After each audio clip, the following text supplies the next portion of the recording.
Beach FM, locals talking to locals. He's a very busy man, so we just snapped him before he gets out the door to get away for his Christmas break, and a busy old time. Tēnā koe. Tēnā koe, how are you? I'm well, thanks, Guru. Nice to have you with us today for the last time until about the 29th of January. Gosh, you've got a busy year ahead of you. Hasn't the year gone really fast? And I know everybody says that at the end of the year. It's like the beginning of the year, people say, oh, close to Christmas, people will say, oh, is it Christmas already? And I tell them, dude, it's been coming since January the 1st. Yes, that's dead right. And I tell you what, you're not bending over with those chains around your neck when you're at the opening of the Otaki swimming pool. What a grand night that was, wasn't it? That was really good. Yeah. You know, that's what makes Kapiti. Yes. It's the very local people turning up, and you see the history of the relationship of the investment the community has done, the volunteer work they've done on the old pool. Yes. You know, you see the old guy, it's fantastic, eh? It really is an asset for the community there, that's for sure. So there was just got across the border, though, wasn't it, by one vote when it was decided whether we'd go ahead and spend $5 million or not. That's right. And now, you know, this just adds to the sort of amenity value of Otaki. It's a really good place to live and raise the kids. Yeah, that's right. And kids learning to swim, necessary. Now, I see the Kapiti Coast Grey Power have welcomed the rates rebate legislation for retirement villages. That's passed by the new Labor-led government. Does that cost the ratepayers any more here on the Kapiti Coast? No, it wouldn't, because what it is the government fronting up with money. And given that we have a large percentage of older people here, I mean, that's fantastic news for us. It makes, you know, like we are going to have the rating review next year. And one of the key areas we are looking at is the affordability factor. And trying to manage that is trying to educate people that there are subsidies available that they should be able to use. Because a lot of people don't take advantage of that, or have no knowledge of it, or lack confidence in working that through. So that's one of the areas. And so the increase of that is really good news. So we sort of a bit behind the eight ball. I know up in Levin, in the Hotavanua, a lot of people apply for it up there, but we're a bit slow down here in Kapiti, are we? Yeah, we do the regular sort of advertising in the paper and the radio, that, you know, encouraging people to apply for it, and council processes that for them. But we have to find ways and means of increasing the reach.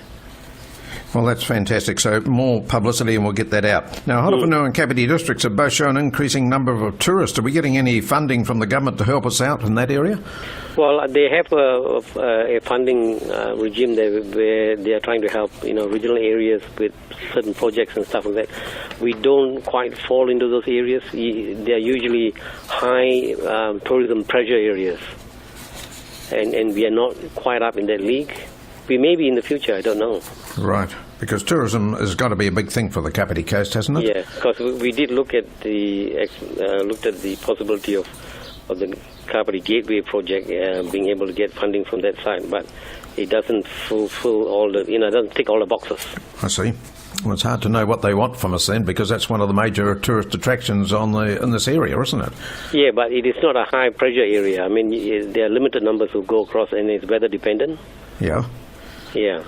All right. We'll have to put a bridge across there, Guru. That would solve that problem. Now, Waterfall Roads slip removal, have we got that anywhere near getting cleared or finished, or what's the story on that? Well, we know now that that's an alternative route for state highway. And therefore we are getting subsidy from NZTA. Right.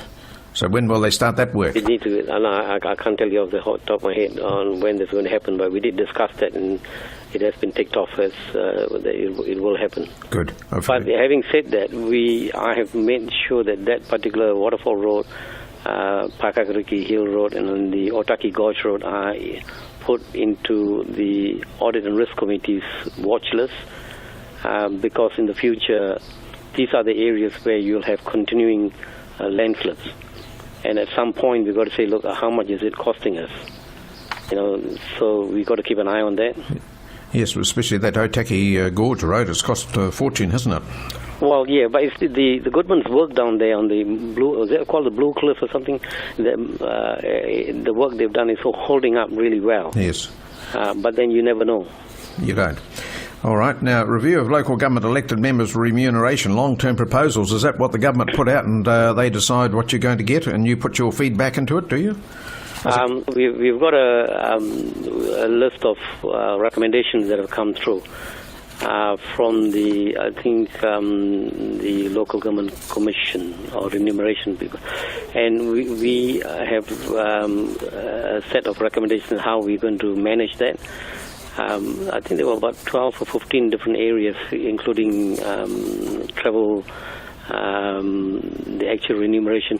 We are working on a set of pools. So what the Remuneration Authority will do is they'll set the mayor's fee separately. Okay.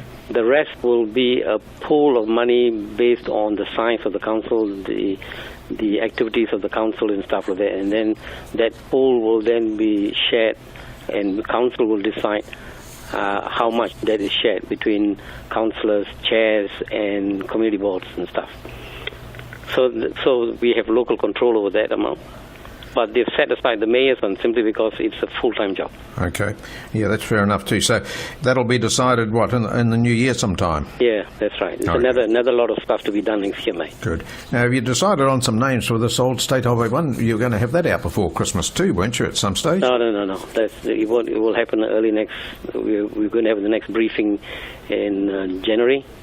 One of the first briefings will be on that, because we haven't seen the recommendations from the community boards. Okay.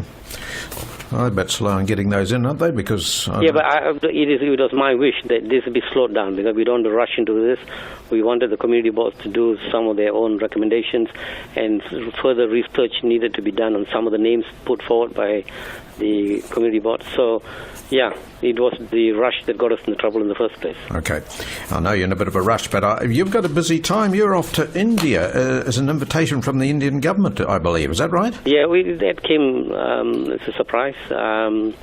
Invitation came from the New Zealand High Commission here. There is a 4-day conference meeting in New Delhi from the 8th of January. And what they're doing is they've invited all the MPs and mayors who are of Indian origin for this big conference.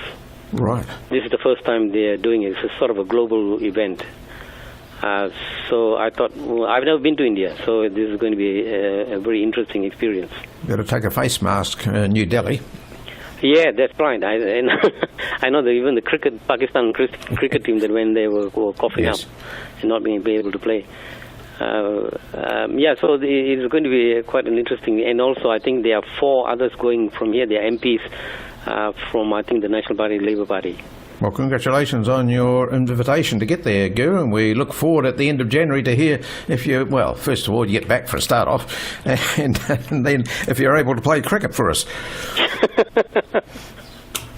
That'd be very good. Good on you. Now, we wish you a very, very Merry Christmas. Thanks for your help throughout the year and your contribution to our radio station. And I hope you can get together with the family over the Christmas time. Let me return the compliments with your radio station. It's a stellar radio station that keeps us in touch with all the local news and stuff.